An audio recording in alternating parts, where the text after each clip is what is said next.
In today's episode, a reptile relocation team is sent to plantation to remove several dangerous king cobra snakes that were spotted in the area. While attempting to grab one of the cobras, one of the men is bitten and injected with the snake's deadly venom. Hit that like button and subscribe right now. This is the terrifying king cobra attack on Abu Zarin. Welcome to Final Affliction. Our subject today is a 33-year-old man by the name of Abu Zarin Hussin. Sadly, Abu's very fascinating life has been overshadowed by tabloid misinformation and sensationalism, diminishing the enormous amount of good that he managed to fit into such a short life. Abu had a wife that he married rather later in life than men from Malaysia usually do, because Abu had spent the last decade focusing on becoming a firefighter, and a rather unusual one at that.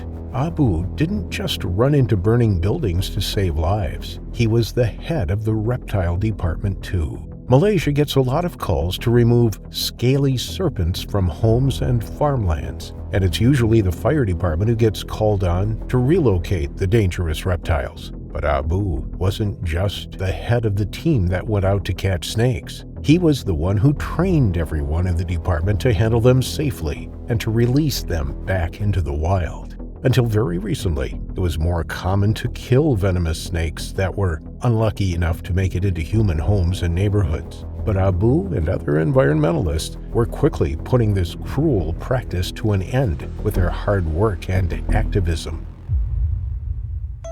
Abu's fascination with reptiles began as a child.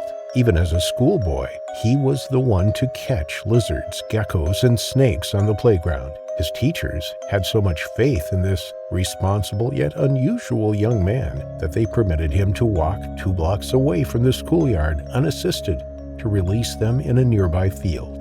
Abu's interest and natural ability with the creatures that usually inspired fear in even the bravest of men grew to become a healthy respect, even a reverence for his favorite of all the reptiles, the snakes. For Abu to move into the firefighting field was completely accidental. The department began calling for the young man's assistance on reptile extractions, since his reputation was already one of great respect by the time he turned 20. The move from an occasional helping hand to joining the team was a natural one. The fire chief himself made a statement in later years that he'd never seen a man as calm in the face of danger as Abu. No matter how dire the situation, Abu approached it with the same serenity and stout heart as he did with his snakes. By the time Abu met his future wife, he already had 4 pet snakes, and he'd been bitten a fair number of times, once by a viper, and in 2015 by a cobra that put him in a coma for 2 days. Both events happened during his call-outs for the station. His own pets were a bit of a local attraction. With them, he put on shows for his neighbors that were as impressive as the snake whisperers from India. It was these displays in his backyard that made his friends enter him into the TV show Asia's Got Talent. Abu was an instant hit. He made it all the way to the semifinals with his daredevil act. That's also where the media picked up on Abu's story. Instead of portraying the brave and passionate man who respected reptiles and saved lives, the British tabloids painted him as an insane fanatic who believed that one of his cobras was the reincarnation of an ex-girlfriend and that he'd married the creature. They didn't report his name properly, and they even got his nationality wrong.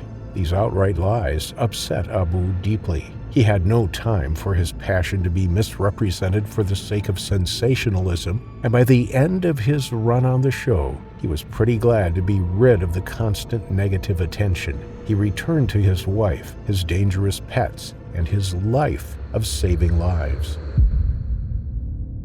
His operation of catching and releasing reptiles back into the wild continued on for a few more years without incident. That is, until 2018.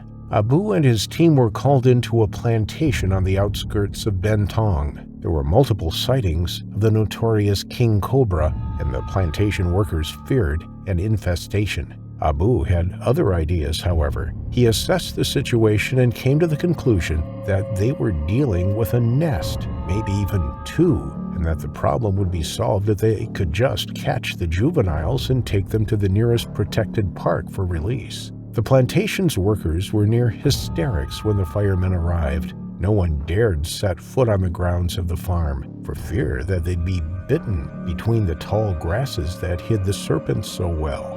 During their search, they caught 3 in quick succession. They all looked to be only a few months old, and it was very likely that the mother had long left the area. All was going well until another firefighter nearly stepped right into the nest. It was Abu's quick reflexes that saved the man's life. Seeing the hidden crevice that the man was about to step into, Abu grabbed his arm and yanked him back just in time before an angry cobra lashed out from the hole in the ground, missing his ankle by only an inch or two.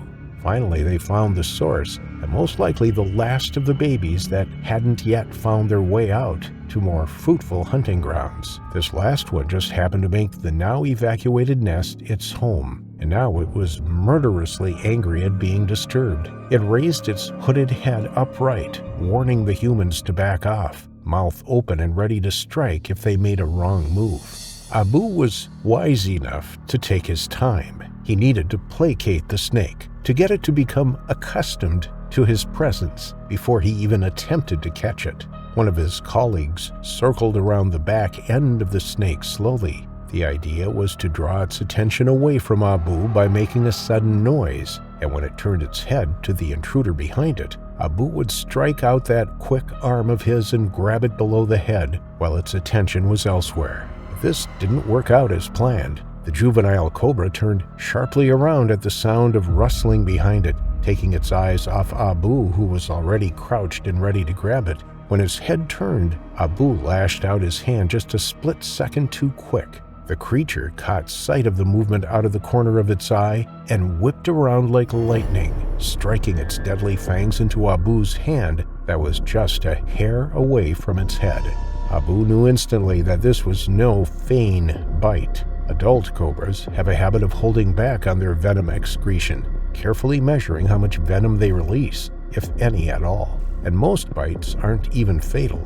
But juveniles don't have that amount of self-control just yet. The instant fire pain that ignited in the wound was white hot. Abu let out a yell, not because he was startled. It was from that immediate and blinding pain. Abu had gotten more than a dozen empty bites from his own pets before. He knew the difference between a deadly bite and an empty one.